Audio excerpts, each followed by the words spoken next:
ভাই দুইটা সিঙ্গারা দেন, কালকে টাকা দিয়ে দিমুনে। কি রে প্রেমিস, তুই আমাদের কলেজে পড়ালেখা কইরা তুই ফুটপাতে এসে 20 টাকা সিঙ্গারা খাইতেছস, তাও আবার বাকিতে? আহারে, তোর জন্য আমার অনেক কষ্ট হয়। আচ্ছা চল তুই আমার সাথে, আমি তোরে আজকে একটা 5 স্টার হোটেলে নিয়ে খাওয়ামু। প্রিমিস গরিব হওয়ার কারণে কলেজের ছেলেমেয়েরা প্রিমিসকে নিয়ে অনেক মজা করে, অপমান করে। আজকে কলেজের একটি বড়লোক মেয়ে বিলকিস প্রিমিসকে বাকিতে সিঙ্গারা কিনতে দেখে ফেলে, আর সেটা দেখে সে প্রিমিসের সাথে মজা নিতে থাকে আর অপমান করতে থাকে। প্রেমিস, মানলাম তুই গরিব ফকির, তো কি হইছে, আমার কাছে তো অনেক টাকা আছে, প্রতিদিন কুত্তারে খাওয়াই, আজকে তরে খাওয়ামু। আমি তোরে যেই রেস্টুরেন্টে নিয়ে যাইতাছি এইটা তুই জীবনে চোখেই দেখোস নাই। বিলকিস প্রিমিসকে যে রেস্টুরেন্টে নিয়ে যাবে সেটার নাম শুনে প্রিমিস রাজি হয়ে যায়। প্রিমিসের কোনো ধারণাই ছিল না ওই রেস্টুরেন্টে যাওয়ার পর যে কি একটা ঝাটকা খেতে হবে, কারণ এই রেস্টুরেন্টের মধ্যে বিলকিসের বয়ফ্রেন্ড বসেছিল আগে থেকেই। বিলকিস, এই প্রিমিস তোমার সাথে কি করে? এই ফকিররে তোমার সাথে রেস্টুরেন্টে কেন নিয়ে আইছো? আজকে কুত্তার জায়গায় এই ফকিরনের পোলা প্রিমিস রে কি খাওয়াইবা নাকি? শান বেবি, এমনিই নিয়ে আসছি ওরে, ওই দেখুক আমাদের মতো বড় লোকেরা কত দামি রেস্টুরেন্টে খাওয়া দাওয়া করি, ওই বুঝুক ওর কোনো ক্ষমতাই নাই আমাদের সাথে মিশার। ও যে কয় টাকা মাসে কামায় তত দিয়ে রেস্টুরেন্টে একবেলা খাবারও পাওয়া যাবে না। আচ্ছা তুমি আমার এখানে এসে বসো, আমি ওয়েটারকে ডাক দেই। এ ওয়েটার, এদিকে আসো। এরপর ওয়েটার তাদের অর্ডার নেওয়ার জন্য আসে। আজকে আমরা প্রেমিসের জন্য স্পেশাল কিছু অর্ডার করব, জীবনে তো খাই নাই এগুলা। আরে প্রিমিস চৌধুরী সাহেব, আপনি এখানে? স্যার আমি আপনাকে দেখি নাই, সরি স্যার, আমাকে মাফ করবেন। প্রিমিসকে দেখে ওয়েটার আশ্চর্য হয়ে যায় আর ওইখান থেকে চলে যায়, কিন্তু বিলকিস আর বিলকিসের বয়ফ্রেন্ড এটা দেখে একেবারে অবাক হয়ে যায়, আর তারা দুজনেই বুঝতে পারে না ওখানে কি হলো। প্রিমিস, তোমার এই ওয়েটার চৌধুরী স্যার কেন বললো? তার মানে কি তুমি এই হোটেলে আগেও আসছো? খুব তাড়াতাড়ি সব বুঝতে পারবে। কিছুক্ষণ পরে ওয়েটার 50,000 টাকা দামের একটা কোল্ড ড্রিঙ্কস নিয়ে আসে ওখানে আর বলে, চৌধুরী স্যার, এই যে নেন আপনার ফেভারিট কোল্ড ড্রিঙ্কস। এত দামি কোল্ড ড্রিঙ্কস? এই প্রিমিস, এত দামি কোল্ড ড্রিঙ্কস এর বিল কি তোর আব্বু দিব নাকি? এটা শুনে প্রিমিস একটু হাসতে থাকে, আর ঠিক তখনই ওয়েটার বলে, প্রিমিস চৌধুরী স্যারের বিল দেওয়ার কোনো দরকার নাই।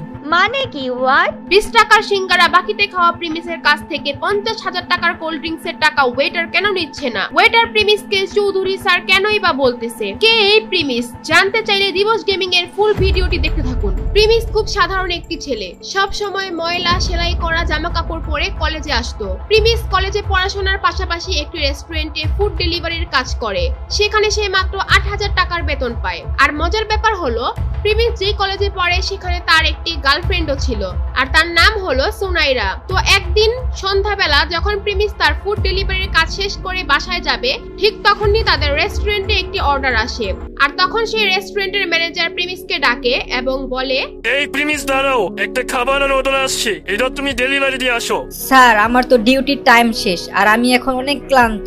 কলেজ থেকে ফিরে এখনো কিচ্ছু খাই নাই, আমার কলেজের অ্যাসাইনমেন্টও বাকি আছে। স্যার আপনি এই অর্ডারটা অন্য কাউরে দিয়ে ডেলিভারি করায় দেন। তোমার তো সাহস কম না, তুমি আমার মুখের উপর তর্ক করো। আমাদের বাকি ফুড ডেলিভারি বয়েরা এখন বিজি আসছে, এটা তোমারই এখন দিতে হবে।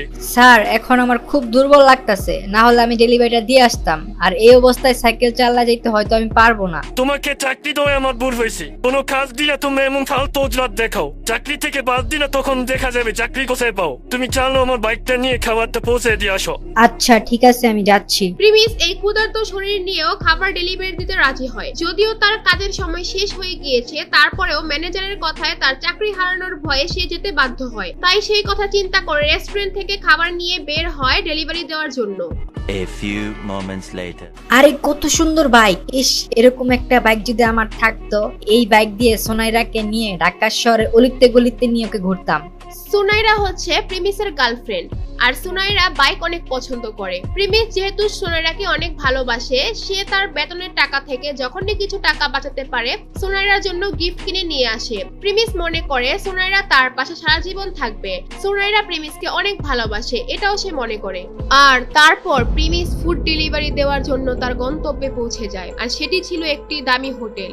হোটেলের ভিতর যখনই রুমে নক করে, আর তখন ভিতর থেকে দরজা খুলে দেয় একটি মেয়ে। সেই মেয়েটি আর কেউ নয়, সেটি ছিল প্রিমিসের গার্লফ্রেন্ড সুনাইরা। আরে সুনাইরা, তুমি এখানে কি করতেছো? তোমার সকাল থেকে মেসেজ দিতাছি, ফোন দিতাছি, কোনো রিপ্লাই নাই। আচ্ছা ওয়েট, তুমি কি খাবার অর্ডার দিছো? আর তুমি হোটেলে কি করতেছো তোমার বাসায় রাইখা? এই ডেলিভারি বয়ের সাথে তো কিসের কথা? আরে প্রিমিস দেখি আমাদের কলেজে পড়ালেখা করে সেই ছেলে এখন ফুড ডেলিভারি বয়।